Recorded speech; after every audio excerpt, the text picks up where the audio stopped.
ausrasten können, weil sonst heißt es wieder zu viel Spaß, den wir mit Unternehmen, auch in den eigenen Reihen, ist das manchmal so, ja, muss das denn so spaßig sein? Ja, muss es, weil wir wissen ja eigentlich schon alles und deswegen ist es, glaube ich, wichtig, dass wir uns Kraft geben und dass wir uns die Lebensfreude nicht nehmen lassen. Deswegen kämpfe ich einfach dafür, dass dieser Spaß bleibt. Und Mohamed Adel aus den UK ist jetzt hier auf der Bühne und wird auch noch 2, 3 Sachen sagen und dann geht das munter weiter. Bitte tut mir einen Gefallen, he's straight from UK. Make some noise for Mohamed Adel!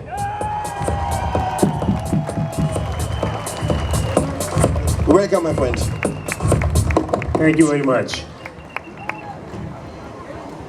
Honorable members of the public, my fellow citizens of the world,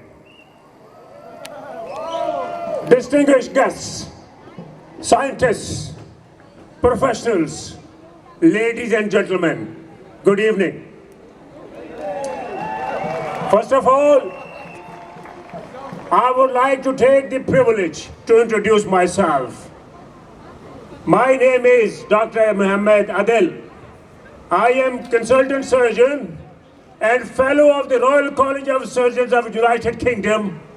I have unblemished record for 30 years while working for the health services in United Kingdom, and I have significant contribution for the health services for teaching, training, research work, publication, and human charity and relief.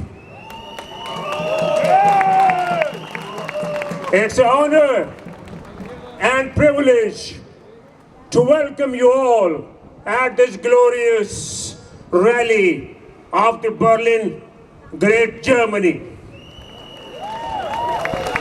I am very proud of your persistence and endurance and sincerity to stand with the freedom, to stand on the right pathway, and I must congratulate you all that you have already won.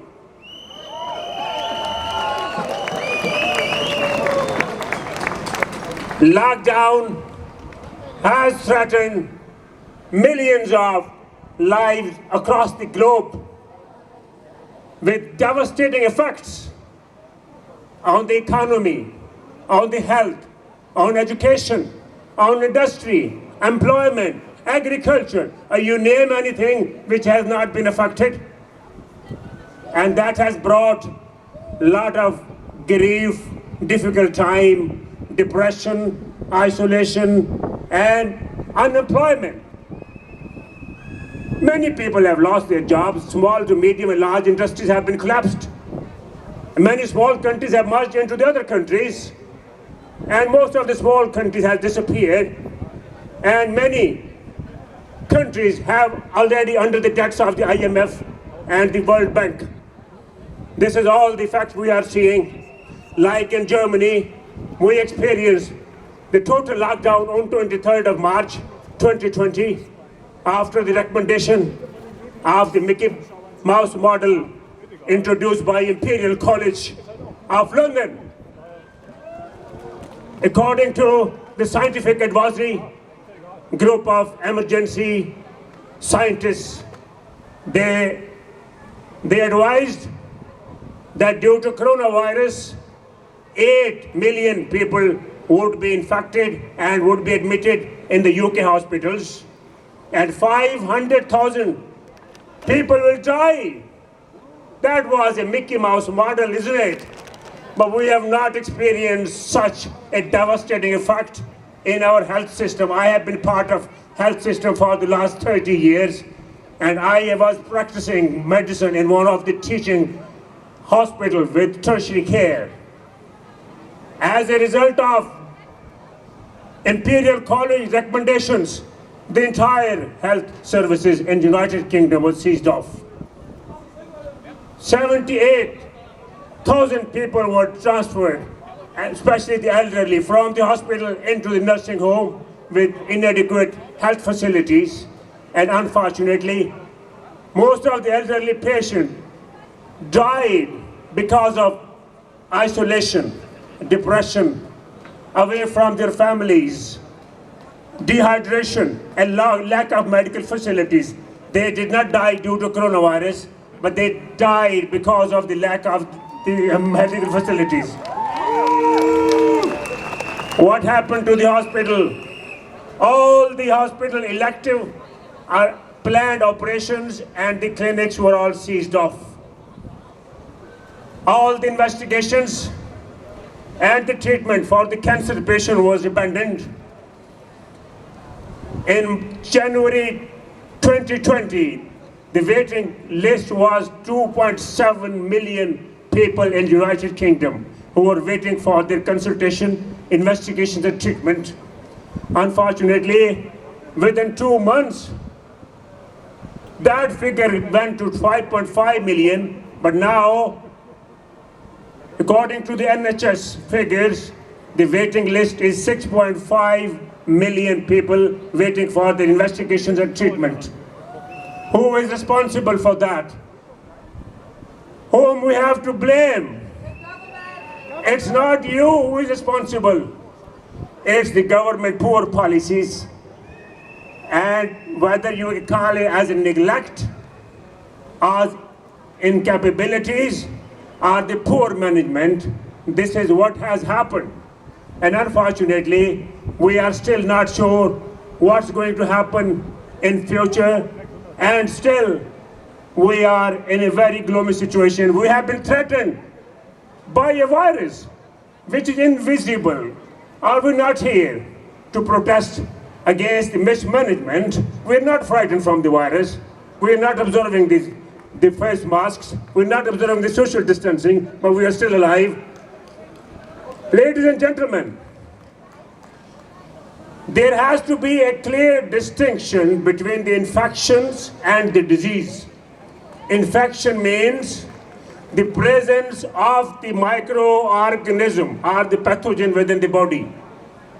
But the disease is presence of the microorganism with the clinical manifestations.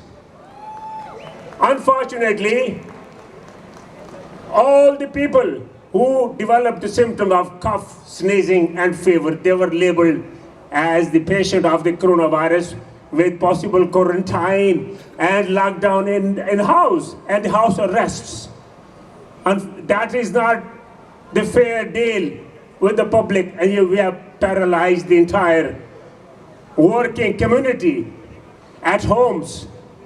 And the test you are performing, the RT-PCR test, has got very high false positive rate between 60 to 70%. So how can you label a patient with RT-PCR test positive with the COVID-19? That is an absolute scam. 90% people with the test positive or RT-PCR test would not have any symptom whatsoever.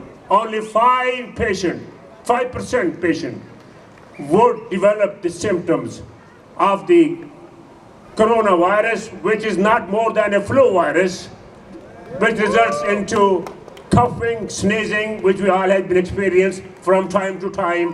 How can this be different from the influenza virus? How can it be different from the flu virus? We are talking about the scientific basis. And I had invited the scientist group of United Kingdom several times, that I bring my team of scientists, let's have a talk about the COVID-19 and the flu and influenza virus, how we differentiate, but they have not come to my invitation at all. So, you know, and I know, the coronavirus has been in circulation since a very long time, but if we stop ascribing COVID-19 as the most dangerous virus in the world, which is killing people on the roadside, then all the measures taken by the government would be unnecessary. The more we talk about COVID-19 and you present it as the most dangerous virus in the world, which is killing people, then it becomes a real scam, which is totally unnecessary.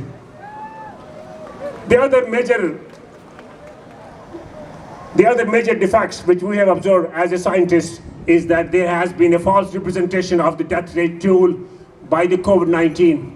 Every patient who was having positive with the coronavirus has been labeled as dying from the coronavirus, but that is actually not the case. They label anybody who has been test positive due to RT-PCR test and been successfully treated and discharged from the hospital and goes home and has an accident on the roadside, he will be labeled as a test positive and the cause of death will be coronavirus.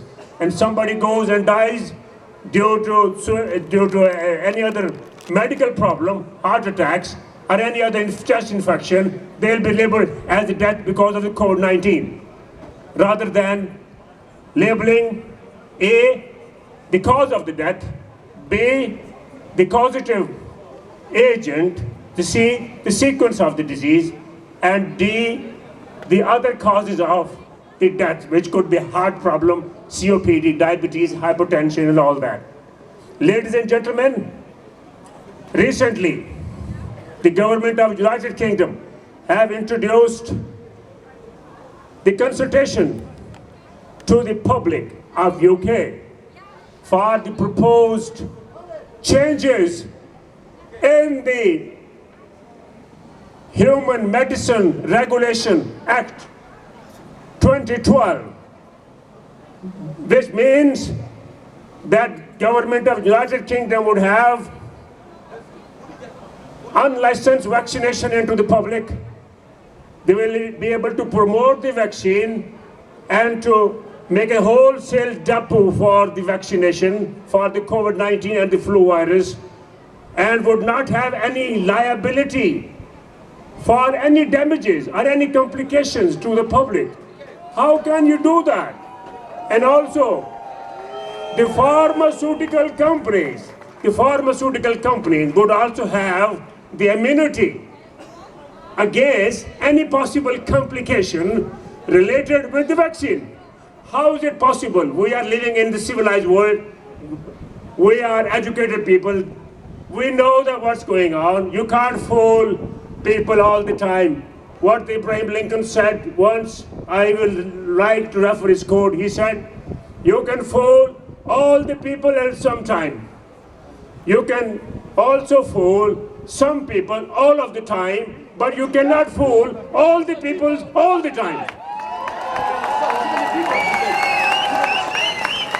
So, ladies and gentlemen, I said all these things when I was working during the coronavirus crisis, what they have been portrayed into UK and the rest of the world, and the repercussion is coming back now. What injustice they have done to the public. Many people have lost their job. I'm grateful to all of you who have traveled from foreign distance to participate in this magnificent rally.